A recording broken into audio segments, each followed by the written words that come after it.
Okay. Not every team has that. It feels like we just give titles, and sometimes we don't really know what the duty is. It's a money play. Yeah. It's a money play. So, okay, it's about the money. So I came away thinking. I saw a lot of Lakeup hate and stuff. So can we peel this like an onion? People were hating on Lakeup.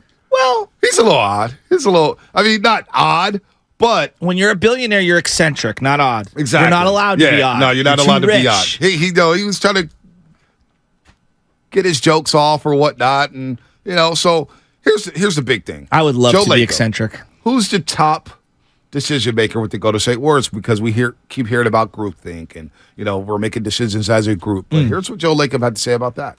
He's the top basketball decision maker. You can call titles whatever you want. He's the top basketball decision maker in the organization. Perhaps a little bit of difference is that when Bob came in, actually, it's hard to remember, all these years ago now, but he came in right as an agent, was an assistant GM, actually, when he started, and we promoted him to GM, and then he got a title change subsequently, with success and more of a compensation thing, I think, more than anything else, because he was really in the same role. And so Mike is in the same role. He's the top decision maker within basketball. So from my standpoint, he's the guy that I'll be calling however many times people think I call him a day. Actually, he called me this morning. I just want you to know, woke me up. Actually, I was up, but I was watching a show on TV, First Take. He was watching First Take? He was watching First Take. He loves Stephen A. Smith. Spinotti said it on a pregame show today. Funny, I was listening. He said it on a pregame show where he's like, he always talks about Stephen A. He told us that, remember? He loves watching First Take. Well, his buddy Stephen A. Smith. As someone who is a venture capitalist who's in Silicon Valley, someone needs to tell him about our YouTube channel. Yeah. It's better than ESPN's First Take. It is better than First Take. I think Joe listens. He wants to hear what the local angle is, but he also loves the national guys. He loves seeing the Warriors splattered all over ESPN. They do get that. When it comes to local interviews and national media, of course you're a franchise. Let's get the national stuff. So the entire country sees us and not just the Bay Area bubble. Dunleavy has final say. That's essentially what he was saying there? Yep. Said he's a top decision maker. Now, will Kirk Lacob have input? Absolutely. I think a lot of people will Joe Lacob have input? Yeah. Absolutely. Larry Harris, who's going to run the draft, will have input. Absolutely. They have a core. They have a group there in that front office. But Dunleavy Jr. gets final say. Yeah, can we just pause for a second on this? Does anyone really truly think that, there's 4 names up on the board? I'm just saying hypothetically. 4 names up on the board, and Joe Lacob's pounding the table with 0 input from any of these people. You have to take this guy. Now, if all things are equal, I am absolutely 100% sure he's got an opinion. Yeah. You know why? Because he came in here and told us, I only surround myself with people who have strong opinions. Yep. And I want to have discourse. No doubt. And I want to have conversation. Yep. And I love that about him. I'm a big believer in creative tension. Now, what's going to happen when Dunleavy Jr. or Joe Lacob disagrees, and there's some pushback for the first time for Joe Lacob? How will Mike Dunleavy Jr. respond to that? We'll never know because it's going to be behind closed doors. But Mike Dunleavy Jr. will get the autonomy to call the shots here. That's going to be interesting because there's one shot that needs to be called, and that's Draymond Green, first and foremost. We got some dominoes falling here, right? Bob Myers leaves. By the way, Sean Livingston left the organization. He's going to live in Las Vegas. What's going on with that? Well, a little concerned, because he wanted to get in the front office. What's going on with Sean Livingston? He wanted to spend more time with his family, but I believe he's going to be back in basketball at some point. We need a sounder when I put my tinfoil hat on. When I'm just recklessly speculating. Right. Tinfoil hat, boom, I popped it on. He's going to wait out a year and follow Bob Myers wherever he goes. You like that? You like that, huh? You like that? You like that? Call me Scully. Well, I'm Agent Bowler because I, kind of text that in the thread.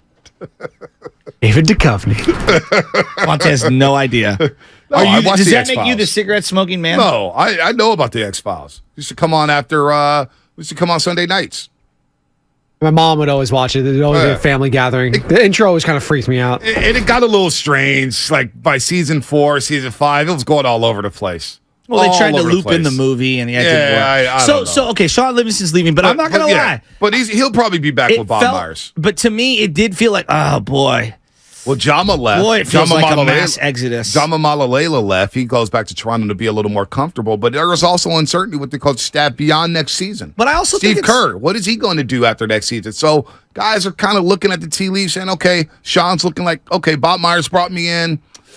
Now it's probably a good time to step away because he really didn't have a lot of time off after his playing career. Now he gets his reset, be with his family out in Las Vegas. And if Bob Myers go somewhere else, that's a guy Bob Myers can pinpoint and say, hey, Sean Livingston, you want to take another crack at this? Let me teach you the game in the front office. So that's a very real possibility. So you're not inferring, but you're, I guess, intimating that like, Kerr might not be here long term?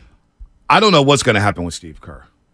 Because I get the feeling that Steve Kerr, I think it's up in the air. The fact that he doesn't have a contract extension, to me, raises red flags. It's very interesting. Now, I want to get to that in just a second because, there are some questions about Poole and Kuminga. Actually, I'll just go there right now because this could determine whether or not Steve Kerr is back long term. How much does he play Kuminga? How much does he play Jordan Poole? Here's what Mike Dunleavy Jr. had to say about Jordan Poole and Jonathan Kuminga.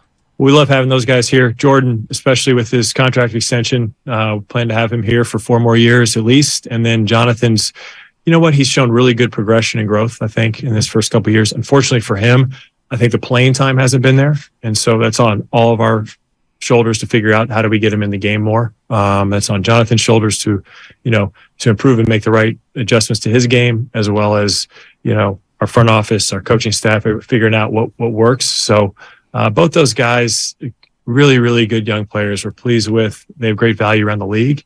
And, obviously a lot of rumors and stuff come up at this time of the year, but we're happy with those guys. So you talked about Jordan Poole, first and foremost. Hey, we have him under contract, and we want him here for at least 4 years. 4 years at least. And then Jonathan Kuminga. We all had to figure out a way to get him more playing time. We need to play. And there was rumblings from the front office last season that, hey, what's going on with the youngsters? What's going on with the youngsters? Come on. What's going on with the youngsters? Then he said, if you listen there, about their value around the league. They have tremendous value around the league. So here's what I came away taking away from that clip right there. They have a lot of value around the league. And Woj last night on SportsCenter talked about Draymond Green and that both parties want to make it happen. 3 years, 4 years, 25, 27, 30, 33 per. I mean, we may talk about $30 million a season for Draymond Green. It is what it is. If Lakers wants to do it, he's going to do it. They all talked about Draymond Green and understanding, and we'll play some of that sound in just a second. So if they do sign Draymond Green back, right, Shasky? Follow me here. Where's the minutes for Jonathan Kuminga? Because he wants to play 20 to 25 minutes a game. If Draymond Green is back and Kevon Looney's back, you're probably starting those two guys. And they're probably Looney fluctuates here and there, but then Draymond's playing is 30 to 32. And Steve Kerr mentioned after the season that Jonathan Kuminga, he views him as a power forward, a 4. So that means Draymond Green playing a lot of small ball 5 next to Jonathan Kuminga. If that's the case, I don't know. I don't know where the consistent minutes are for Jonathan Kuminga. You get what I'm saying? If you do resign I do. Draymond I'm Green. Following.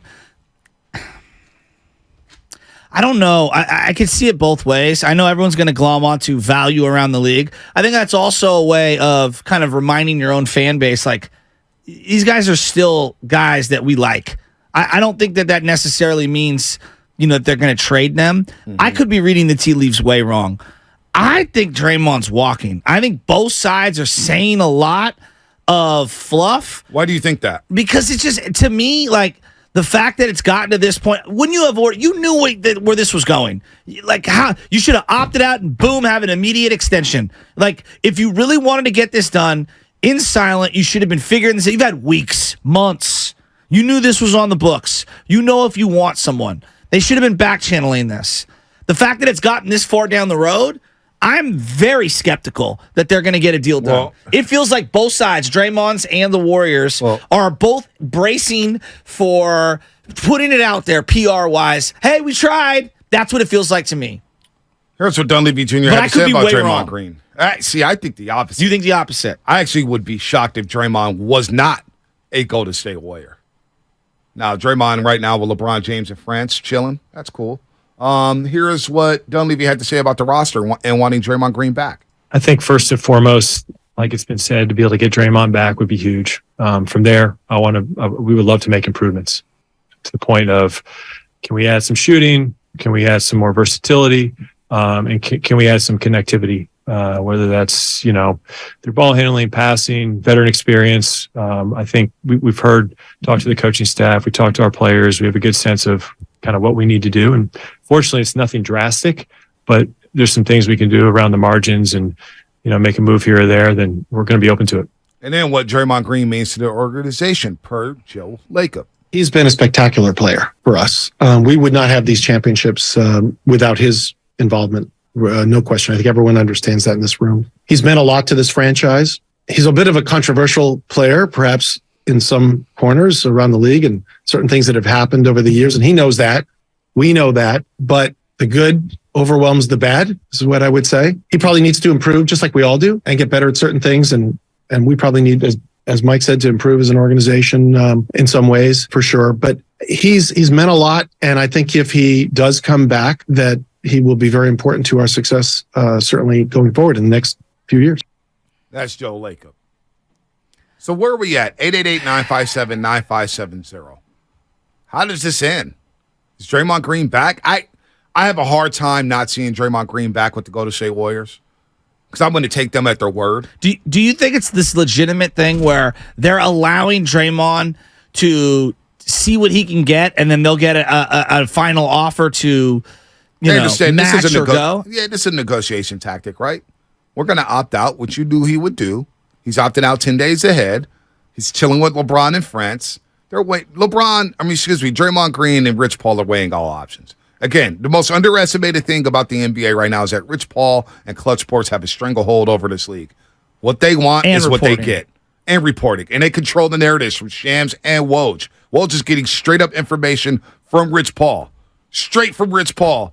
And they're both basically saying, hey, we want to be a Golden State Warrior. The Warriors are telling Woj, hey, we want him back as a Golden State Warrior. And Dunleavy Jr. saying, hey, we want to keep him now. Dunleavy Jr. and Joe Lacob are going to say that. What are they supposed to say? Yeah, we don't want Draymond Green back. We'll see what happens. You don't want to create that uncertainty. You don't want to tip your hand at all. But at the same time, I just don't view Joe Lacob as someone who's going to budge if he has a price point. Yeah, so no doubt. Like there are certain things where you almost can't overpay. Like Steph Curry, for example. Doesn't it feel like Draymond Green, Joe Lacob knows exactly how much he's willing to spend on him and what he's not? You would think so. Boy, it feels that way. No. I don't see him being used like, okay, hypotheticals here, obviously. Draymond wants, and we're just going hypotheticals, Draymond wants $34 million because I'm using teams. Right. Orlando, these are all just generics. Orlando offered him $34 million a year. You think that, they offered you 34? I offered you 25. Let's meet in the middle and go to 32. No, I truly believe Joe Lacob's like, 25 is exact, or whatever his number is what I'm going to offer you, and I'm not budging. So do you see in this circumstance? Do you honestly see Draymond Green taking less than the $27.5 million he just opted out of after that season that he just had on the court? I know it's tough to think about him on the court. On the court, he had a damn good season. Monte, I have no idea what motivates Draymond Green at this point. Well, obviously some money. Well, obviously, money's part of it. Long-term security. I understand that, but I also think winning and then shoving it up the Warriors, if they did kind of lowball him and he felt disrespected. I mean, and I would want to feel that way too. I'm not mad at Draymond, by the way, if that's how he feels. Like, I would want to do that too. He's not taking less than $27.5 million. I have a hard time seeing that. Well, what if his justification is, I'm on books for $27.5 million, but if I opt in and then I go into free agency next year, I'm only going to get $10 to $15 million a year. So let me guarantee myself 20-something million a year over 3 or 4 years. It's possible. It's possible. Like you're playing the guaranteed rollover money as opposed to that. And it's also the other part that we cannot quantify is if he is negotiating with teams in other tax-friendly states, the money may not be equal. Not only that, do you see him taking less than Jordan Poole? Does Draymond Green believe he's more valuable on his team than Jordan Poole? What about Andrew Wiggins? Andrew Wiggins making 24-3 next season. That's the part that's the part that's hard for me to even begin to know. These guys and the money, it's so monopoly money to me that it's hard for me to even put myself in their particular position and understand the hierarchy of the NBA landscape and what you've accomplished versus what he's accomplished. It's unlike any other profession too, Bonte. Yep. You get to a certain point and then you start taking, pay decreases. Most people end up making the most money because of inflation toward the ends of their careers in other professions. No. You don't take less at the end of your career as a plumber. Exactly. Right? But in basketball, Iggy took a $2 million deal at the end. $2 million deal. But he also got the Warriors for an extra year and $17 million, $18 million on that last deal. So he definitely cashed in. That's what these players do. They're going to cash in off these billionaire owners and billionaire teams. That's what they do. So I don't see Draymond Green taking less than 25. I don't see him taking less than 27. Well, what if he's motivated to just stick it to the Warriors and he likes the situation better? This is the first time that he's had a reasonable opportunity to kind of test this and reset himself. And, maybe Draymond's thinking, I got 4. I could be more than Robert Horry. You know what I mean? If I go to this team. Well, Joe Lacob talk about he needs to improve. Well, where does he need to improve at? Offensively, right? Shot making. Finishing around the rim. Let me ask you post-up moves. You haven't even no one has addressed this. What about the media portion of this? Part of why LeBron went to the Lakers was for his media empire. Hollywood. Does that acting. factor into Draymond's decision making at all? Probably. I mean, I know he could do podcasting from anywhere, but clearly he wants to do a lot of stuff. It's possible, but see the whole Laker thing. No, I'm not saying the Lakers. I'm just saying, is his next destination more amicable to whatever his broadcasting future is? Well, he could broadcast from here. Is that even dumb for me to suggest that? He's done it here.